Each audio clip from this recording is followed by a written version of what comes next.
একটা বিষয় ছিল, আপনারা যদি দেখেন যে ছাত্রদল সমর্থিত যে প্যানেল, তারা কিন্তু প্রথম থেকেই আসলে ম্যানুয়ালি ভোট গণনার যে বিষয়টা এর উপর দাবি জানিয়ে আসছিল। কেননা আমাদের আমরা যারা জাতীয়তাবাদী আদর্শে বিশ্বাসী, তারা আমরা আগের যে ভোটগুলো দেখেছি, আগের যে ইলেকশনগুলো ছিল ছাত্র সংসদ, সেখানে কিন্তু এই যে আপনার ইলেকট্রনিক যে বিষয়টা, এটাকে কেন্দ্র করে অনেক ঝামেলার সৃষ্টি হয়। এবং আপনারা এখানেও দেখে থাকবেন যে আমাদের প্রথম যেদিন ভোট গ্রহণ হয় 6 জানুয়ারি, তারপরের দিন আসলে আমরা দেখেছিলাম যে আসলে ম্যানুয়ালি ইলেকট্রনিক পদ্ধতিতে, মানে মেশিনে কিন্তু ফলাফল আপনার ভুল দেখাচ্ছিল। এটা হয়তো আপনারা জানেন যে একটা মেশিনে হচ্ছে একটা ফলাফল দেখার পরে আরেকটা মেশিনে যখন নিয়ে আসে তখন এটা ভুল প্রমাণিত হয়।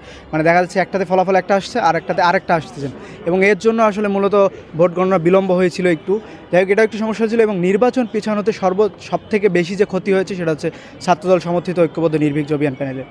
কেননা আপনারা জানেন যে আসলে ছাত্রদল আসলে সবসময় হচ্ছে একটা ট্রলের শিকার হয়। সেটা হচ্ছে মিডিয়াতে আপনার শিবির সমর্থিত যে প্যানেল আছে, তারা হচ্ছে এমন একটা ন্যারেটিভ দাঁড় করে ছাত্রদলের বিরুদ্ধে যে আসলে ছাত্রদলের কিছু করার থাকে না, এবং মানুষ সেটাকে জাজ না করে আসলে একটা গুজবে বিশ্বাস করে বা এগুলোকে বিশ্বাস করে না। যার ফলে 30 তারিখ যদি নির্বাচনটা হতো, তাহলে আমরা অবশ্যই আশাবাদী ছিলাম ঐক্যবদ্ধ নির্ভীক অভিযান প্যানেল সংখ্যাগরিষ্ঠতা অর্জন করে তারা হচ্ছে শিক্ষার্থীদের ম্যান্ডেট নিয়ে নির্বাচনে জিতে যেত।